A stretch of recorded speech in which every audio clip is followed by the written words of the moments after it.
Hello and welcome to another Takeda episode of the Eternal Law. In the last Takeda episode we saw Shingen and his army pushing west along with the Ikoiki towards Yamato, going up against the Yamako to fight over the castle. The battle itself had a corrupted replay and ended up showing us a very disastrous result for the Takeda. However, we actually won, and during the battle the Ikoiki who took part were first to storm the walls and the first to die. Noble deaths, but for no gain. At the same time, the Takeda forces were launching a naval invasion of Sado, the island home of the Honma clan. The Takeda forces simply laid siege to the Honma capital castle and now waits for them to respond. Shingen moved on from Yamato to the province of Ki, where he engaged more Amako forces and captured one of their castles. Now let us continue. Another great family falls then. I remember when I was a child there were more clans and more veins of tradition than one could remember. Now there are but 10 families of power in the whole land, and that number drops ever more. Soon it shall come down to just my own divine power and the might of the one who wins the right of Shogun. Men of our class shall be few and far between, and of the lower classes, I dare say few of them will see the new age. So here are the Takeda forces continuing their siege on the Honma capital, as we just saw. Back down in the region near the capital we can see Shingen has captured Ki here, as was mentioned, and is now just consolidating his forces.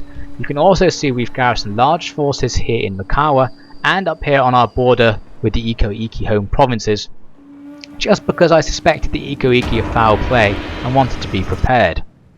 Now as we move into the next turn, the Amako have an interesting offer. Peace.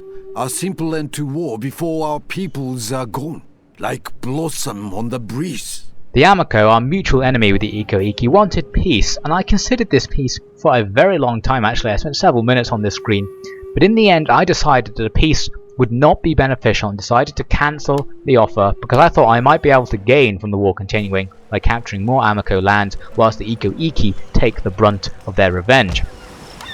So now we're in the winter, and it means these forces are going to be suffering winter attrition unless we end the siege this turn. So this means it's in my interest to simply assault the Honma castle with all the forces I have here and try and capture it. So I initiate a siege assault. The Honma reinforcements are too far away to stop me, so this means I have a small force advantage. But of course when you're attacking a castle, a force advantage doesn't necessarily mean you'll win, so we'll still need to use a little bit of cunning to get around these Honma dogs. So let's head into the battle and see if we can take this castle without too many losses. So the battle begins with the Takeda cavalry moving up towards the south side of the castle. A large cavalry force that of course can't get inside until we actually capture the gatehouses. So for now, they're really just a distractionary force to take care of any defenders inside, at least divert their attention from what's going on elsewhere. Here we can see the defenders, they're fairly evenly spread out over the castle to begin with.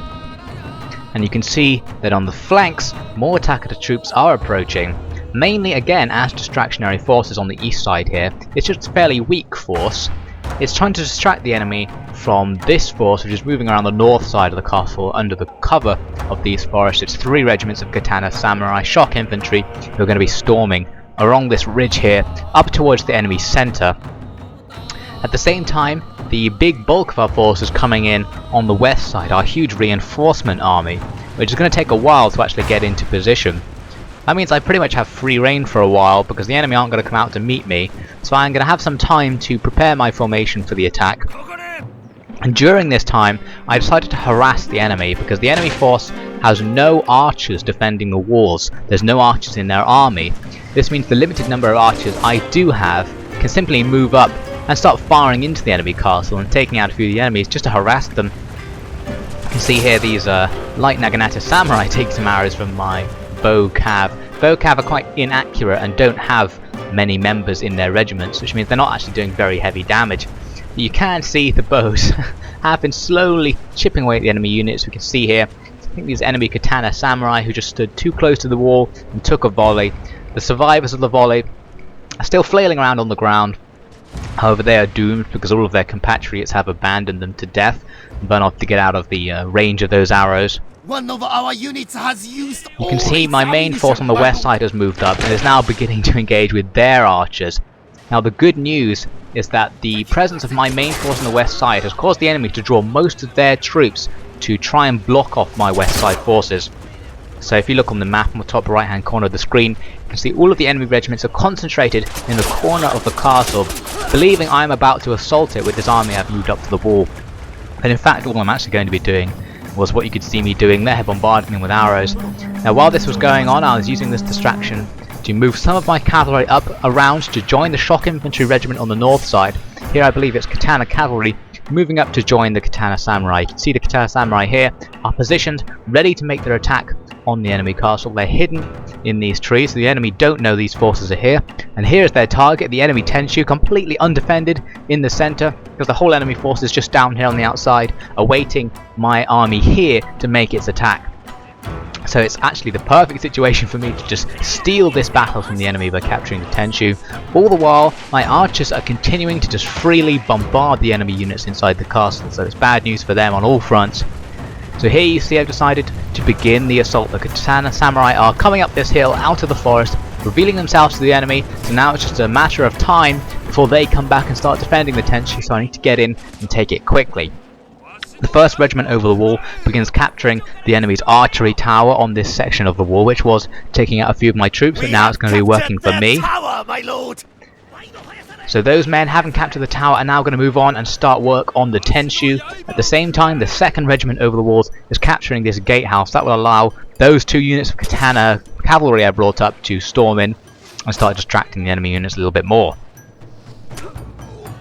The gatehouse is mine. You can see one of the enemy archery towers on the west side. It's managing to get arrows over here and taking out some of my men, but not enough to make any real difference to this battle.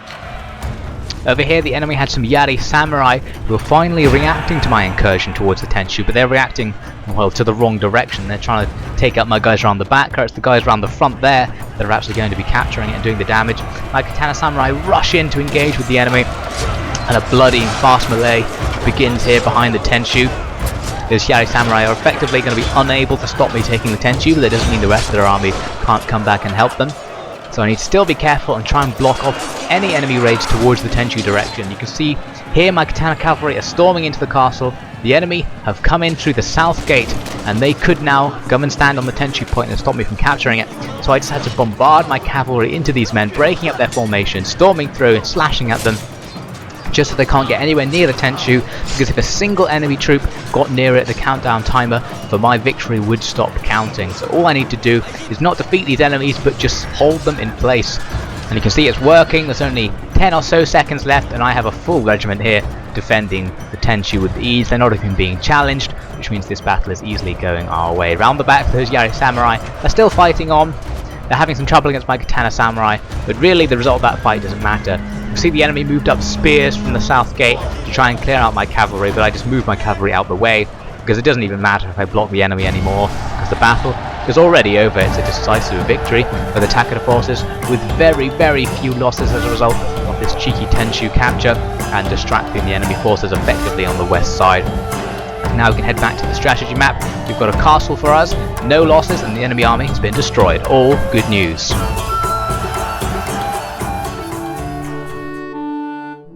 So this is what the Honma fought to keep. An island with no remarkable landscapes and soil that barely sprouts crops. And yet below that soil is their secret, gold ore.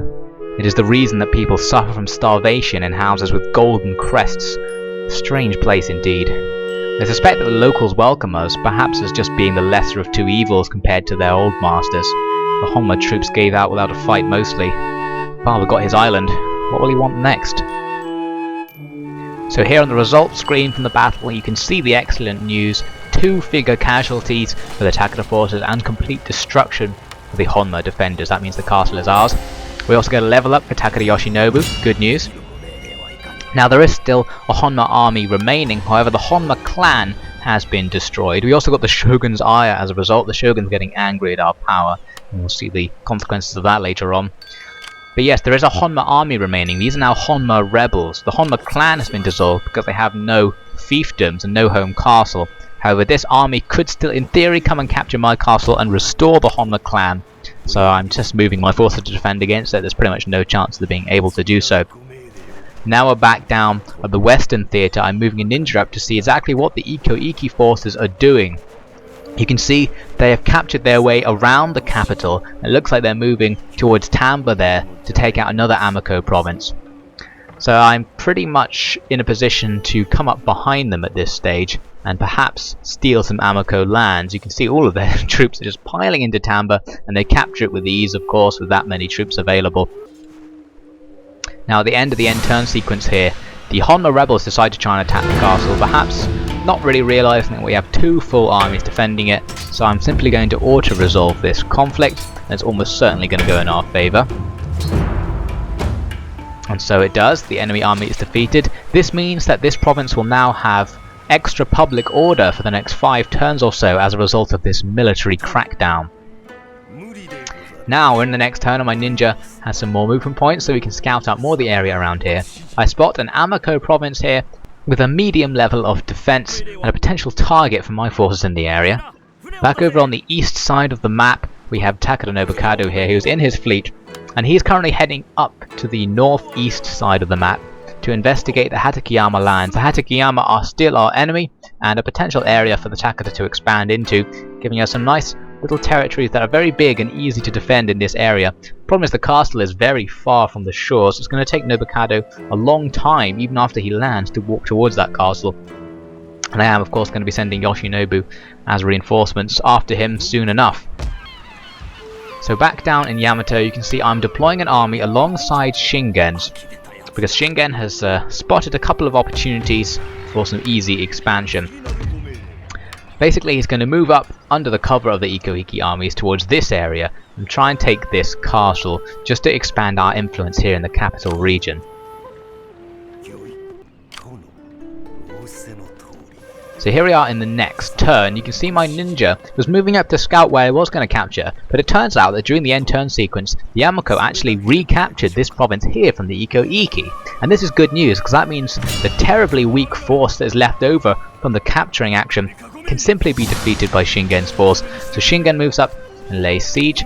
Then, not wanting to risk anything, I move my reinforcement group up to clear out the enemy reinforcement group which was standing around in the area.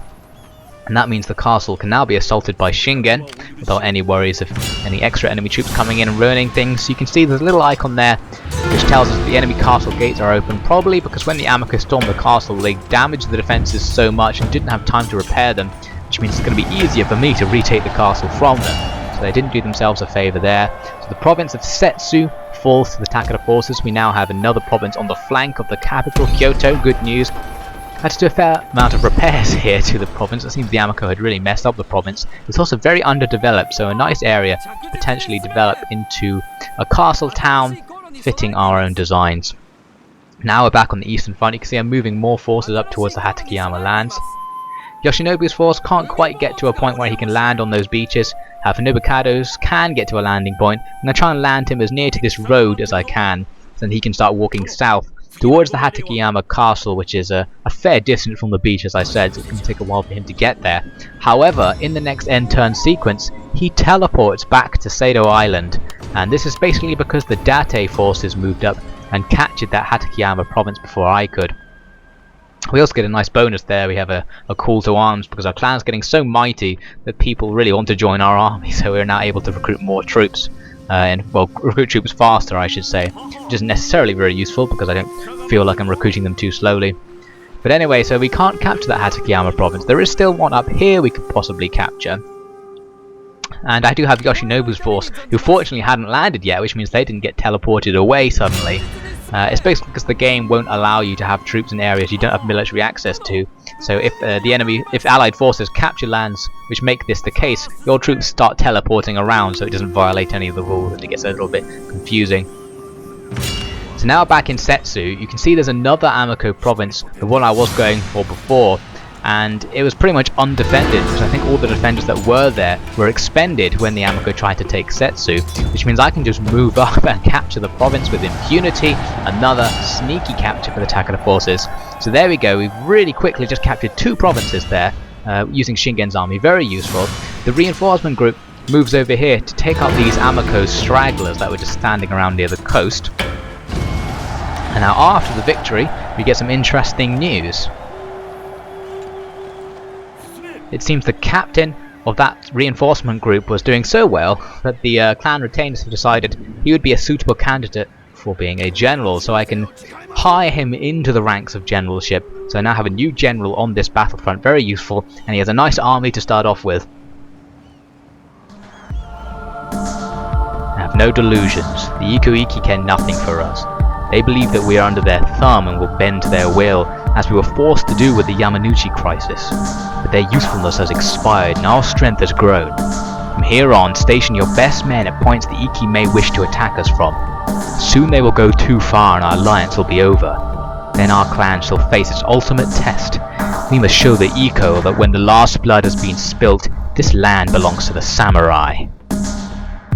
So with my new gains secure, I end the turn, and then the Amako have this offer for me. Brave men have died. It is time to discuss an end to the fighting. The Amako proposed peace once again, and this time I decided it may actually be in my interest to have peace with them, because I've captured what I think I'm going to capture from them already. It is good to talk to a respectful and respected man, and to reach agreement in that fashion. So I'll leave the future of this war to the Iko-Iki and will take no further part in it, and then we get this interesting offer. Enough brave men have died. It is time to discuss an end to the fighting. It seems the Hatakeyama are bored of having me threaten invasion on them, but I thought I was not going to just give them simple peace. I thought they may be able to bend to my will a little bit more, so I'm forcing them into a trade agreement and vassalship. We must accept, however heavy our hearts. And so they accept. Such is the path of life. So now it's the winter turn, and I need to prepare for what is inevitably going to happen now. I'm moving Shingen back down to an ambush point near this local Iko-Iki fortress, because at this stage, now that I've broken off my war with the Amako, I'm getting more and more suspicious that the Iko-Iki are going to turn on me. I made some preparations and then ended the turn. In the end turn sequence, the Iko-Iki did something which is going to immediately accelerate my deployment. They declared war on the Date. Now the Date are my recent new ally to the east. And in fact, I would rather have the Date as allies, because they have a lot of territory on my flanks which I have completely unguarded. And I would rather have my east side be secure and focus on moving west. Which means strategically the Date are better allies than the Iko-Iki, but still the Iko-Iki are very powerful, so it's useful to have them as my ally, simply because it stops them from attacking me. But this crisis point is a little bit too far. After the Yamanouchi ordeal, I wasn't really willing to bend to the Iko-Iki will anymore, so I decided I was going to break off my alliance with the Iko-Iki as a result of this event. So now in the same end turn sequence, just a few seconds later, the Iko-Iki take their turn and they try to invade the Kitabatake lands. Now Kitabatake are an ally of the Takeda clan, one of my trading partners, which means I must make another decision. Do I go to war with the Iko, or do I abandon the Kitabatake? Now I decided that this is as good a time as any to finally declare war on the Iko-Iki. They've gone too far and we're going to have to begin the war. However, my preparations were not complete. This means the Iko-Iki are going to have a very nice surprise attack on all my territories that had no defences. For example, North Shinano, they had two armies in the area which had just come back from destroying my vassal clan, the Yamanouchi. I think they're on their way back through towards the northern Iko-Iki lands like Kaga province. But now they've taken a diversion to attack North Shinano, and I have pretty much nothing here to defend it. A small garrison force and a tiny couple of regiments that I had hired for some use elsewhere, and they don't stand a chance against the overwhelming Iko-Iki force, and destroyed. North Shinano is lost. This means the Takeda Empire is now split into three separate areas which are not linked up. There's a western section, a southern section, and a northern section. The southern section containing our strongest home provinces, but our weakest military presence. What I do have is a reinforcement group which I have been building to move up towards Shingen's area, but now they're going to be repurposed to attempt to capture back North Shinano and link up the northern and southern areas of the Takeda Empire. We don't have as many men as the enemy, but we really need to get in there and take it back soon, because they'll just consolidate their position and get stronger and stronger. So I position my men in an ambush position on the road between Kai and North Shinano, hoping the enemy might try and foolishly attack Kai right away and give me a chance to destroy them. Now we can move to a border where I actually had prepared for this event, the border up here where Nobushige's forces are stationed. I wanted to see what sort of threats were awaiting him just west in the Iko-Iki land, so I'm sending one of my Buddhist monks over to do a little bit of spying. And he finds that this enemy castle is pretty ungarrisoned, but what I really wanted to know was what was behind it, and it turns out there were no Iko armies visible behind it at all. So the Iko-Iki home province region appears to be completely undefended, including the castle here at Kaga, which Nobushige is in striking range of. Now since this war has just begun, I need to get all my forces back into a position where they can help, so I'm moving Nobukado's forces, who actually were conveniently close thanks to that teleportation glitch thing, to come and help out with Nobushige's situation. Back over in the western section of the Takeda Empire, Shingen is on the warpath. He breaks out of his little ambush position in the forest and attacks the relatively undefended Iko-Iki stronghold nearby, pushing away any Iko-Iki defenders with ease and capturing the castle. So it's 1 for 1 on capturing of territories between me and the Iko-Iki. However, I think I lost a more important territory, so I still think I'm doing poorly as this war opens. I have another army here, of course, which could take some action. I wasn't really sure what to do with it. First I wanted to scout out and see what sort of Iko-Iki forces were in the Tamba area, because it's possible I could take Tamba from them. However, I did see in the past multiple large Iko-Iki forces moving around up there, and they're probably now in Tango. So I wanted to simply defend my position, assuming they were going to come back and start doing some damage. Now Nobushige's force moves up to Kaga and starts laying siege to the castle. However, the castle defenders are actually very strong, and Nobushige's army, mostly Ashigaru, is quite weak, so I'm forced to just continue the siege. How many of my men have friends behind the enemy's walls? We would be smart to end this siege as soon as we can, lest the wafts of dizzying incense from their temples confuse the men into betrayal. Shingen seems to have faith that we will win out here. Or perhaps he just seeks a way to get rid of this Ashigaru army before they join the enemy. As usual, I'm just his wooden spoon, with disposable utility. If I can just keep my head down until Yoshinobu and Nobukado arrive, I might be able to survive this whole ordeal.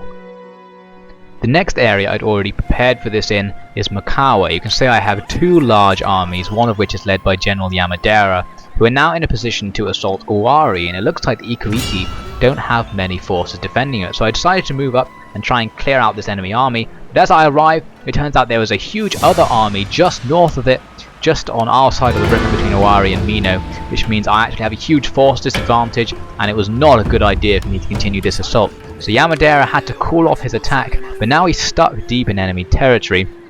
So I'm going to try and move him back as close as I can to Makawa, but of course I do have that reinforcement group which I can move up to support him, which means if the Iko-Iki do attack me, we should have vaguely equal amounts of force in the area, and at least it'll be an even battle. So now it's time for the Iko-Iki to take their next turn. They reinforce North Shinano, they try and move forces down into Setsu, just a small group, which gets ambushed by the men I'd left just in case this happened. So the ambush was successful, but the enemy force they attacked was so small that actually it wasn't really worth revealing my ambush force to defeat them, but it was better to defeat them than to let them go on to the castle, so I dispatched that enemy group with ease.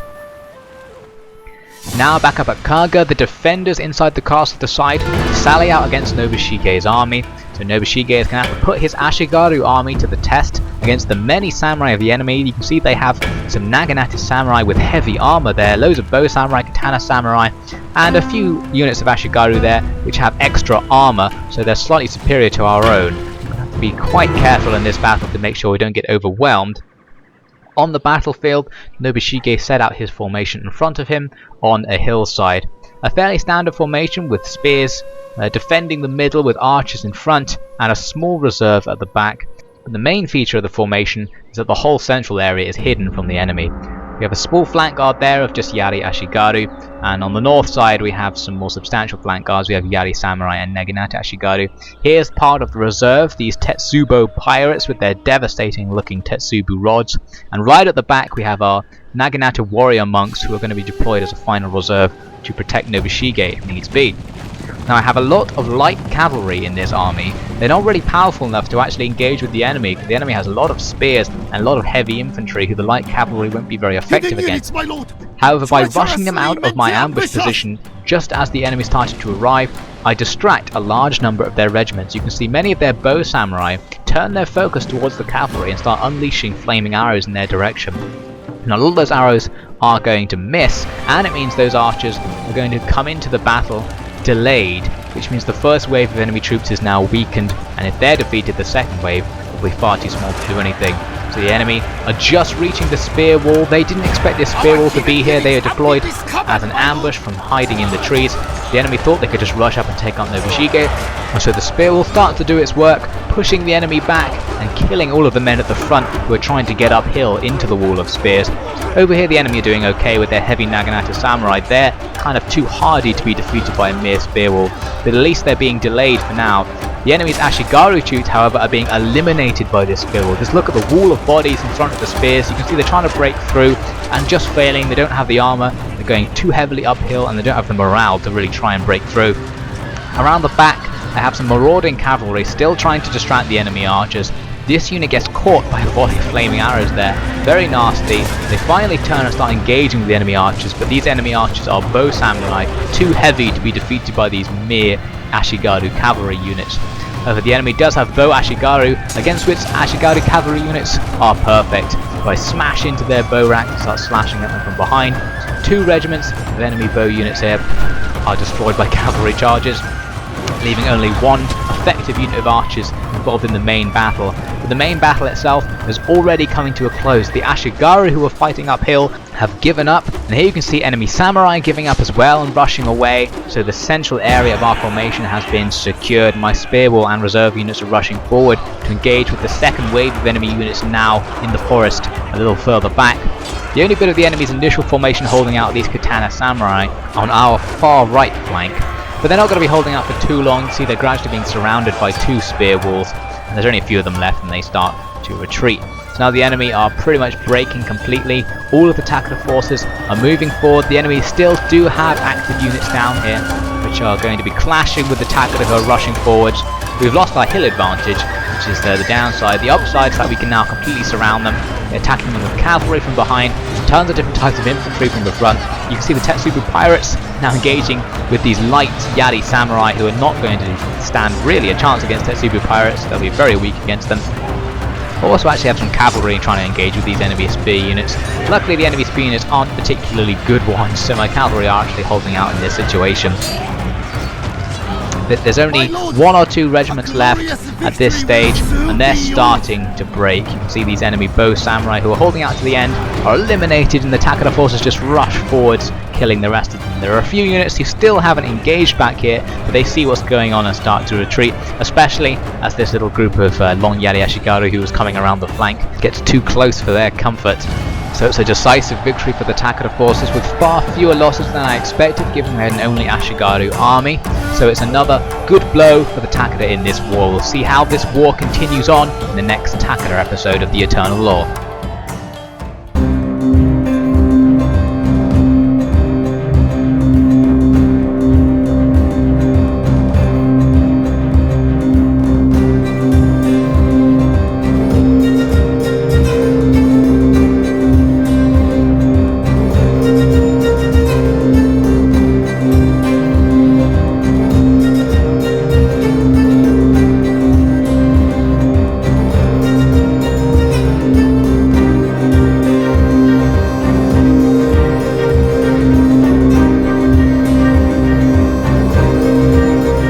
So that's all for this episode. Join us next time when we check in with the Oda to see how they're doing fighting all of Japan.